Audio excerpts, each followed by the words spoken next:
আমাদেরকে পড়তে বলেছেন এমন দোয়াকে আল আদঈয়াতুল মাসনুনা অর্থাৎ মাসনুন দোয়া বলা হয়। তো আমরা হাদিস থেকে এই সমস্ত দোয়া নির্বাচন করে বাচ্চাদেরকে সিলেবাস আকারে দিয়েছি, তারা কিতাব থেকে শিক্ষা লাভ করে। তো সর্বপ্রথম দুধ পান করার পরে দোয়া বলো, আল্লাহুম্মা বারিক লানা ফি ওয়াজিদনা মিন অর্থ আল্লাহ আমাদের জন্য এতে বরকত দান করুন এবং আমাদেরকে আরো অধিক দান করুন। জাযাকাল্লাহু খাইরান ওয়া সালাম। জাযা পানি পান করার পরে দোয়া, আলহামদুলিল্লাহিল্লাযী সাকানা আযবান ফুরাতাম বিরহমাতিহি ওয়া লাম ইয়াজআলু মিলহাম মুজাজাম বিজুনুবিনা। অর্থ সমস্ত প্রশংসা সেই মহান আল্লাহর, যিনি আমাকে নিজ অনুগ্রহে সুস্বাদু পানি পান করালেন এবং ওই পানিকে আমাদের গুনাহর কারণে লবণাক্ত তৃপ্ত করেননি। জাযাকাল্লাহু খাইরান ওয়া সালাম। জাযা মাশাআল্লাহ। ওযুর পূর্বের দোয়া, বিসমিল্লাহ। অর্থ আমি আল্লাহর নাম নিয়ে ওযু শুরু করছি। ওযুর মাঝের দোয়া, আল্লাহুম্মা গফিরলি যামবি ওয়াসি'লি ফি দারি ওয়া বারিকলি ফি রিজকি। অর্থ হে আল্লাহ আমাদের জন্য এতে বরকত দান করুন। জাযাকাল্লাহু খাইরান ওয়া সালাম। জাযা আচ্ছা, এরপরে ওযুর পরের দোয়া, শেষের দোয়া, আশহাদু আল্লা ইলাহা ইল্লাল্লাহু ওয়াহদাহু লা শারীকা লাহু ওয়া আশহাদু আন্না মুহাম্মাদান আবদুহু ওয়া রাসূলুহু। আল্লাহুম্মা জাআলনি মিনাত তাওয়াবিনা ওয়া জাআলনি মিনাল মুতাতাহহিরিন।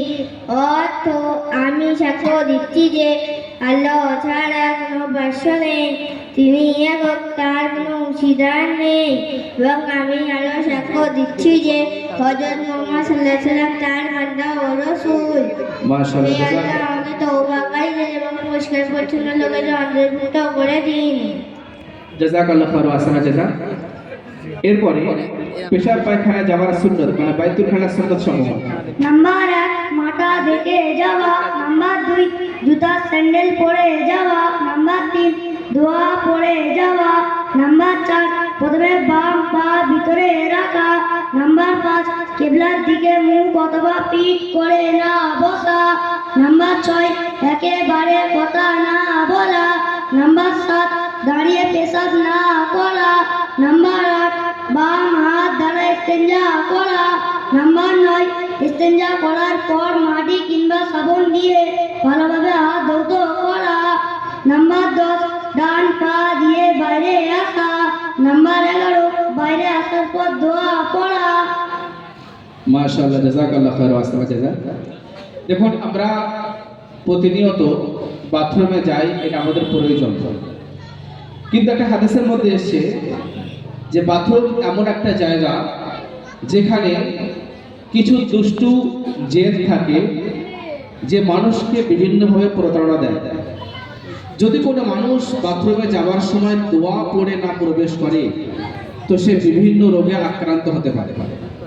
এই জন্য নবী করিম সাল্লাল্লাহু আলাইহি ওয়াসাল্লাম শিখিয়েছেন যে বাথরুমে যাওয়ার সময়ও তুমি দোয়া পড়ে যাও, যাতে তুমি কোনো শয়তানের চক্রান্তে না পড়ে যাও এবং কোনোভাবে প্রতারণার শিকার তুমি না হও এবং আল্লাহর পক্ষ থেকে সম্পূর্ণভাবে সংরক্ষিত থাকো। কত বড় একটা বিষয় যে নবী করিম সাল্লাল্লাহু আলাইহি ওয়াসাল্লামের উম্মতের জন্য তিনি কত ভাবনায় ভেবেছেন যে আমার উম্মত একটা ছোট থেকে ছোট জিনিস, তারা কোন জায়গায় পেরেশানির সম্মুখীন হতে পারে, তারা কোন জায়গায় সমস্যার সম্মুখীন হতে পারে, সেই বিষয়গুলো জনাব মুহাম্মদ রাসূলুল্লাহ সাল্লাল্লাহু আলাইহি ওয়াসাল্লাম স্মরণ রেখেছেন এবং তার জন্য আমাদের গাইড করেছেন যে তোমাদের কেমনভাবে চলতে হবে।